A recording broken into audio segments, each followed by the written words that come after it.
ভারতের যে আধিপত্যবাদ এবং আগ্রাসন চলছে তারই বিরুদ্ধে প্রতিবাদী অবস্থান জানাতেই আজকের আমাদের এই প্রতিবাদী জনসমাবেশ এবং বিক্ষোভ মিছিল।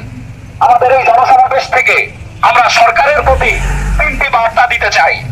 আমাদের প্রথম বার্তা হচ্ছে, সরকারকে ভারতের সাথে সকল প্রকার নতজানু নীতি পরিহার করতে হবে। ভারতের এই উপমহাদেশে আরো অনেক রাষ্ট্র রয়েছে যারা ভারতীয় আগ্রাসনের শিকার হয়েছে অতীতে, যেমন নেপাল, মালদ্বীপ। তারা বর্তমানে ভারতের বিরুদ্ধে শক্ত অবস্থান নিয়েছে। ঠিক একইভাবে বাংলাদেশকেও ভারতের বিরুদ্ধে শক্ত অবস্থান নিতে হবে। এছাড়াও বাংলাদেশে বিগত বছরগুলোতে যত সীমান্তে হত্যা হয়েছে সেই হত্যার জবাবদিহিতার আওতায় নিয়ে আসতে হবে ভারতকে। এছাড়াও পানি বন্টন ইস্যু, ভারতীয় মিডিয়ার চরম মিথ্যা প্রপাগান্ডা এবং সম্প্রতি ত্রিপুরার আগরতলায় বাংলাদেশ হাই কমিশনে হামলার প্রতিবাদ জানিয়ে ভারতকে এর জবাবদিহিতার আওতায় আনতে হবে। এবং তৃতীয় যে বার্তা আমরা সরকারকে দিতে চাই তা হলো, এই যে উগ্র হিন্দুত্ববাদ, এই হিন্দুত্ববাদকে আমাদের জাতীয় নিরাপত্তার জন্য হুমকি স্বরূপ হিসেবে চিহ্নিত করতে হবে।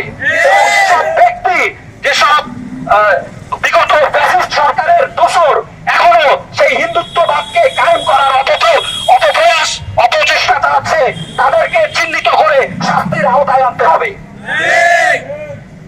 সংগ্রামী ভাইরা, আমরা এছাড়াও আমাদের হিন্দু সম্প্রদায়ের প্রতিও কিছু বার্তা দিতে চাই। আবহমান কাল থেকে এই বাংলায় আমরা হিন্দু মুসলিম একসাথে শান্তিপূর্ণভাবে সহাবস্থান করছি, কিন্তু এই বিগত ফ্যাসিস্ট সরকার, আওয়ামী লীগ সরকার এই বাংলাদেশের হিন্দু জনগণকে সব সময়ের জন্যই ভোট ব্যাংক হিসেবে ব্যবহার করেছে। তাদের মূল উদ্দেশ্যই ছিল তাদের ফ্যাসিস্ট রেজিমকে শক্ত অবস্থান করার জন্য হিন্দু সম্প্রদায়কে ব্যবহার করা। তাই হিন্দু সমাজের দায়িত্ব এবং কর্তব্য হলো সেই ফ্যাসিস্ট হাসিনা সরকারের বিরুদ্ধে তাদের বর্তমান অবস্থান জানান দেওয়া। তাদেরকে আমাদের সামনে প্রকাশ করতে হবে যে তাদের আনুগত্য কি আসলে এই দেশের, নাকি সেই ফ্যাসিস্ট হাসিনার আনুগত্য তারা এখনো করছে। এর কারণ আমাদের চট্টগ্রাম কোর্ট প্রাঙ্গণে আমাদের ভাই অ্যাডভোকেট সাইফুল হত্যার প্রতিবাদে আমরা এখন পর্যন্ত কোন হিন্দু সমাজের প্রতিনিধিত্বকারী কোন সংগঠন, জাতীয় পূজা কমিটি কিংবা অন্যান্য যেসব সংগঠন রয়েছে তাদের পক্ষ থেকে এখনো কোনো অফিসিয়াল আমরা বিবৃতি পাইনি। তাই হিন্দু সমাজের ভাইদের প্রতি আমাদের আহ্বান, তাদের অবস্থান বাংলাদেশের জনগণের সামনে পরিষ্কার করতে হবে। তারা আমাদের জাতীয় স্বার্থের পক্ষে নাকি বিপক্ষে, তাদেরকে এই বার্তা অবশ্যই পরিষ্কার করতে হবে। এবং একই সাথে আমাদের সাধারণ জনগণ, মুসলিম ভাইদের প্রতি আমাদের আহ্বান, ভারত সর্বদাই আমাদেরকে তাদের আনুগত্যের বেড়াজালে আটকে রাখতে চাইছে। অতীতেও তারা চেয়েছে, বর্তমানেও সেই একই আধিপত্যবাদ তারা কায়েম করার অপপ্রচার, অপচেষ্টা চালাচ্ছে। আমাদেরকে এই সম্পর্কে সচেতন হতে হবে এবং একই সাথে সাধারণ যে হিন্দু সমাজ রয়েছে তাদের নিরাপত্তার কথা আমাদেরকে চিন্তা করতে হবে।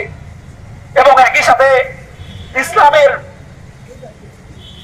সারই শাসন অনুযায়ী আমরা আমাদের অমুসলিমদের সাথে যেই আচরণ করব, যেই শান্তিপূর্ণ অবস্থান, সেটা আমাদেরকে বজায় রাখতে হবে।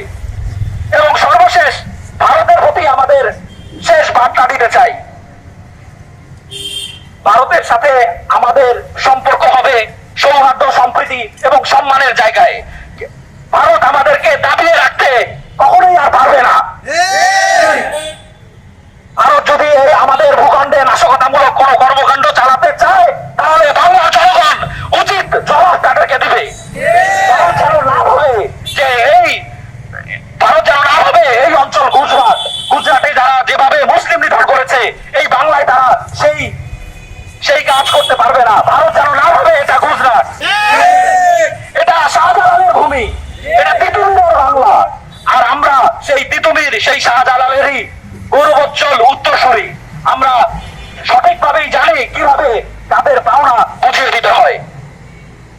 সর্বোপরি ভারতীয় এই আগ্রাসনের প্রতিবাদী সমাবেশ এবং মিছিলে আমাদের সাংবাদিক ভাইরা আমাদের কাছে এসেছেন, তাদের সকলকে আমরা ধন্যবাদ জানাচ্ছি এবং তাদেরকেও আমরা এই আমাদের বার্তাগুলো সারা দেশে পৌঁছে দেওয়ার জন্য উদাত্ত আহ্বান জানাচ্ছি এবং একই সাথে তাদেরও হিন্দুত্ববাদের বিরুদ্ধে রুখে দাঁড়ানোর আহ্বান জানাচ্ছি। সকলকে ধন্যবাদ।